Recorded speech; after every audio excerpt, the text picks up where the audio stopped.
Hi guys, গ্রামের পরিবেশে খালের পাড়ে বিলের ধারে কত সুন্দর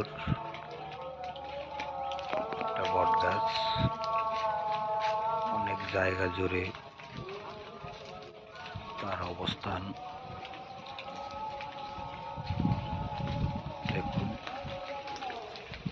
কত সুন্দর লাগছে। আমার কাছে ভীষণ ভালো লাগছে। গ্রামের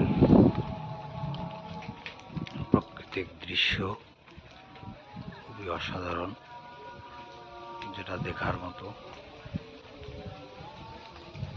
আমার কাছে আসলে খুব অসাধারণ একটি বট গাছ। বটবৃক্ষ আমাদেরকে ছায়া দেয়। গরমের সময় আমরা সেই ছায়ার তলে বসে আরাম করি। এমনই একটি বটবৃক্ষ, খুবই অসাধারণ।